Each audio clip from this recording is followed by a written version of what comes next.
Hello बच्चों, good morning, good afternoon, good evening, good night. जिस time आप देख रहे हो इस वीडियो तभी का नमस्कार, ठीक है आपको। और आज मैं आपके लिए लेके आई हूँ चैप्टर नंबर 10 जिसका नाम है ठेस। ठीक है बच्चों, पाठ का नाम क्या है और इसके लेखक जान लेते हैं हम लोग। फणीश्वर नाथ रेणु जी हैं। ठीक है बच्चों, और हम इस पाठ का नाम क्या है बच्चों? ठेस है और ये पूरक पठन है। ठीक है बच्चों, ये कौन सा पठन है? पूरक पठन है। पहले इनका परिचय जान लेते हैं हम लोग। ये बिहार में इनका जन्म हुआ था बच्चों। 1921 में इनका जन्म हुआ था और इनकी मृत्यु हुई थी 1977 में। ठीक है, परिचय जान लेते हैं इनका इनका परिचय जान लेते हैं बच्चों। ये हिंदी काव्य धारा का रुख बदलने वाले जो लेखक हैं। यह आज़ादी के बाद प्रेमचंद की संज्ञा दी जाती है। ठीक है, आज़ादी के बाद प्रेमचंद की संज्ञा किसको दी जाती है? ये लेखक को दी जाती है। इनकी कहानियों में, उपन्यासों में आंचलिक जीवन की धुन है, गंध है, लय है, ताल है, सुर है, सुंदरता है, कुरूपता है, रूप से दिखाई पड़ती है। ठीक है, इनकी भाषा शैली एक जुदाई असर दिखाई पड़ता है बच्चों। ठीक है, इनकी भाषा शैली में एक जुदाई सा असर दिखाई पड़ता है। ठीक है, इनकी कृतियों को देख लेते हैं। इनकी कृतियाँ भी बहुत सारी कृतियाँ इन्होंने लिखी हैं। चलिए इनकी कृतियों को देख लेते हैं, कौन कौन सी कृतियाँ हैं इनकी। और इनकी कृतियाँ देख लेते हैं बच्चों।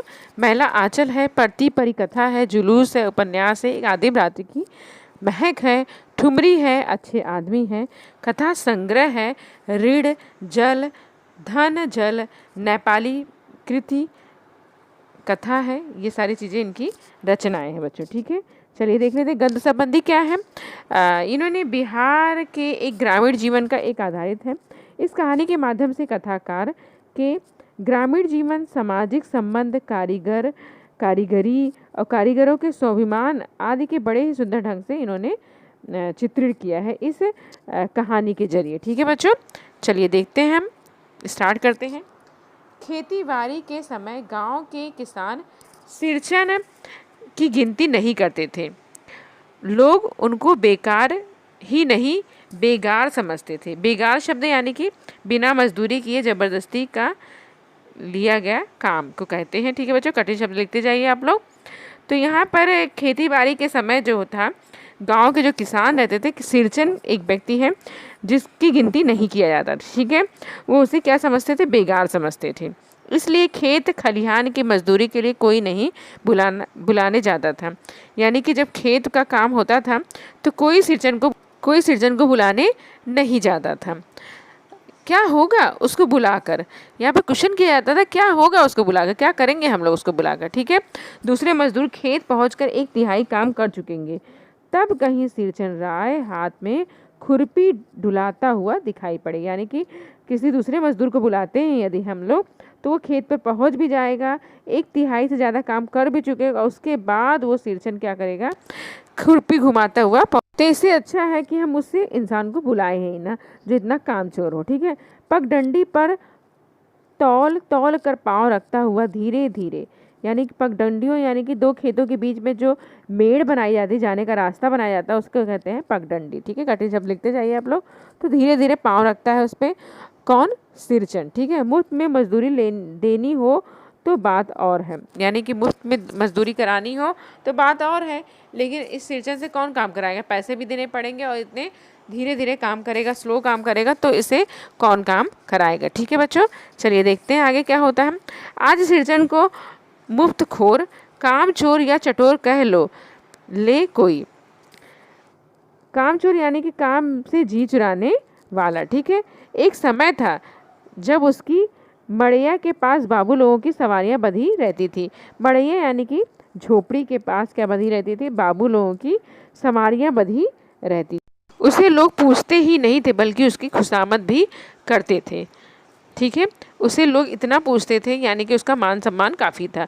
अरे सिरचन भाई, अब तो तुम्हारे ही हाथ में यह कारीगरी रह गई है। यानी कि सब लोग इतना उसको पूछते थे कि हर समय उसका ही नाम लिया जाता था। सारे इलाके में उसका ही नाम था। ठीक है, किसका?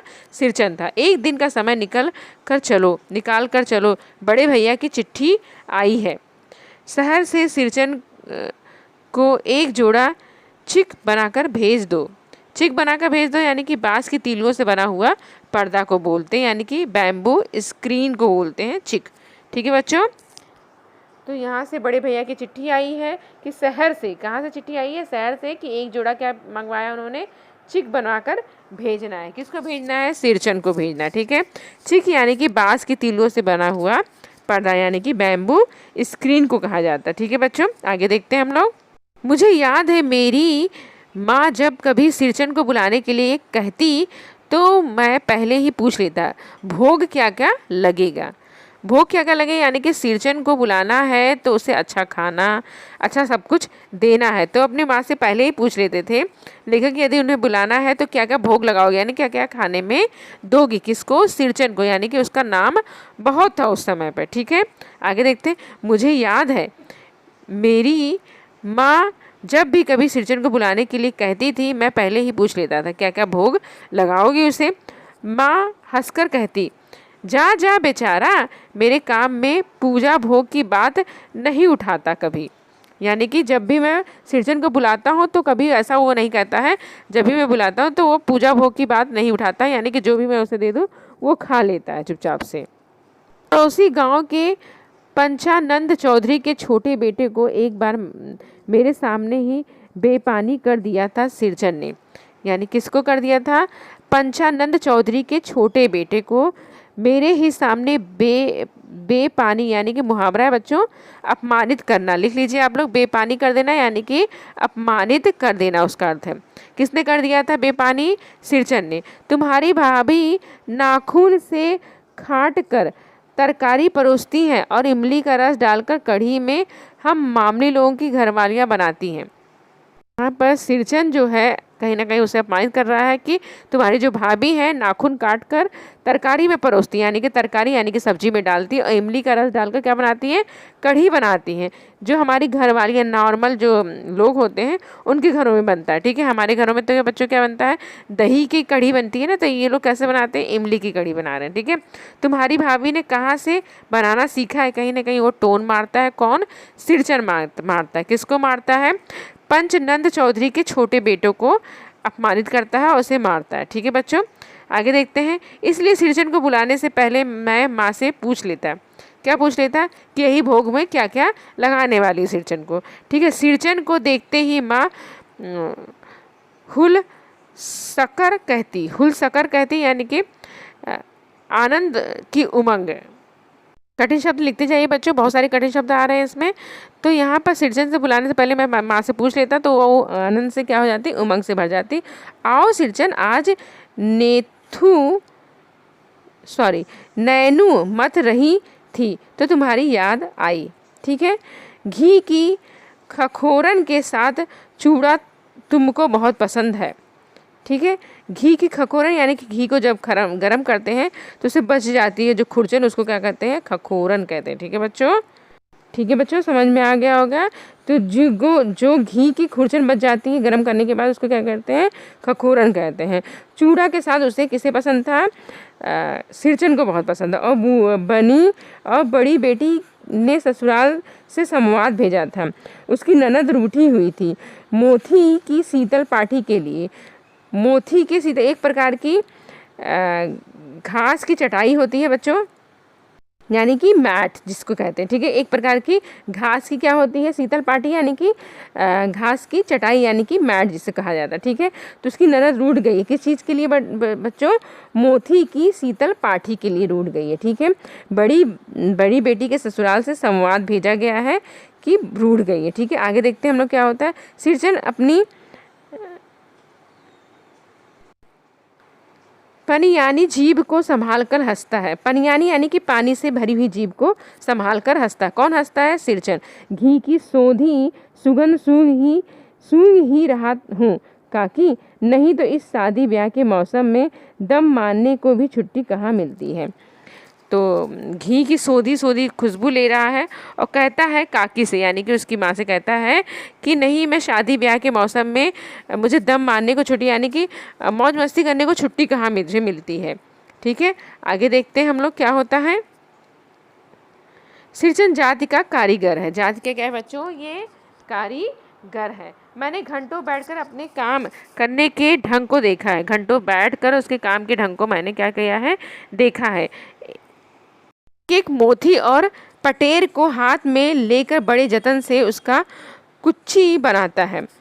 मोथी यानी कि एक प्रकार की घास होती है, ठीक है। कुच्ची यानी कि दीवारों की पुताई जब करते हैं तो उसको क्या कहते हैं बच्चों? कुच्ची कहते हैं। उस झाड़ू को क्या कहते हैं हम लोग? कुच्ची कहते हैं, ठीक है बच्चों। तो एक एक मोथी यानी कि एक एक प्रकार की घास को हाथ में लेकर बड़े जतन से वो क्या करता है? दीवारों की कुच्ची को बनाता है। फिर कुच्चियों को रंगने से लेकर सुतली सुलझाने का पूरा दिन समाप्त। फिर क्या करता है बच्चों? फिर कुच्चियों को रंगना और उसको एक एक करके सुलझाना पूरा दिन क्या हो जाता था? खत्म हो जाता। काम करते समय उसकी तन्मयता में जरा भी बाधा पड़ी कि गेहुआन साफ की तरह फुकार उठता। यानी कि जब वो काम करता रहे, कोई उसे बाधा डालता ना, तो गेहुआन साफ की तरह फुकार मारता, यानी कि गुस्सा हो जाता था कहीं ना कहीं। फिर किसी दूसरे से करवा लीजिए काम, यानी कि कहीं गुस्सा हो जाता था, इस तरह से बोलता था किसी और से करवा लो काम, ठीक है। सिरचन मुँह जोर है। मुँह जोर है यानी कि जो भी मुँह में आता था बक देता था। काम चोर नहीं, यानी कि मुँह जोर तो है सिरचन, लेकिन काम चोर नहीं था। काम से जी नहीं चुराता था। उसका काम बहुत ही अच्छा था, देखने लायक था। जो लोग भी उसका काम देखते थे वो बहुत ही खुश हो जाते थे, ठीक है बच्चों। आगे देखते हैं हम लोग क्या होता है। आगे देखते हैं। बिना मजदूरी के पेट भर भात पर काम करने वाला कारीगर, दूध में कोई मिठाई ना मिले तो कोई बात नहीं है, किंतु बात में जरा भी झाला वह नहीं बर्दाश्त कर सकता था। ये सिरजन के बारे में कहा गया है कि सिरजन को कोई भी काम में बाधा यदि डालता था तो वो बिल्कुल बर्दाश्त नहीं करता था। कौन नहीं बर्दाश्त करता था? सिरजन बर्दाश्त नहीं करता। पेट भर भात ना मिले तो चलेगा उसको, लेकिन उसे कोई काम में बाधा डाले तो बिल्कुल पसंद नहीं था, ठीक है। उसको सिरजन को लोग चटोर भी समझते थे। सिरजन को क्या समझते थे बच्चों? चटोर भी समझते, यानी कि खाने वाला बहुत समझते थे। तली बघारी हुई तरकारी, दही की कढ़ी, मलाई वाला दूध, इन सब का प्रबंध पहले कर लो, तब सिरजन को बुलाओ। यानी कि बघारी हुई यानी कि छौंक लगाई हुई, तरकारी यानी कि सब्जी बनी होनी चाहिए, तरकारी और दही की कढ़ी होनी चाहिए, मलाईदार दूध होना चाहिए, इन सब का प्रबंध कर लो, यानी कि इन सब की व्यवस्था कर लो, तभी सिरजन को बुलाओ। यानी कि कहीं ना कहीं उसे चटोर समझा जाता, खाने पीने में बहुत शौकीन समझा जाता। दुम हिलाता हुआ हाजिर हो जाता था। दुम हिलाता यानी कि मुहावरा है बच्चों। दुम हिलाने यानी कि जी हुजूरी करने पर वो मजबूर हो जाता था, आपके पास पहुंच जाता था। किचन की ये सारी क्वालिटी है, आपको पूछा जाएगा क्वेश्चन में। खाने पाने में चिकनाई की कमी हुई तो काम की सारी चिकनाई खत्म। यानी कि खाने पीने में यदि उसे ठीक से तला भुना चीज़ें नहीं दी गई, अच्छी चीज़ें नहीं दी गई, तो काम में भी चिकनाई, यानी कि काम में भी उसकी खूबसूरती नहीं आएगी, ठीक है। काम अधूरा रखकर उठ खड़ा होगा, यानी कि काम वो ठीक से नहीं करेगा और उठ खड़ा होगा। आज तो अब अधक पाली दर्द से माथा टनटना रहा था।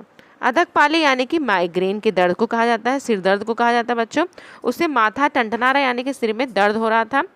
थोड़ा सा रह गया है, किसी दिन आकर पूरा कर दूंगा।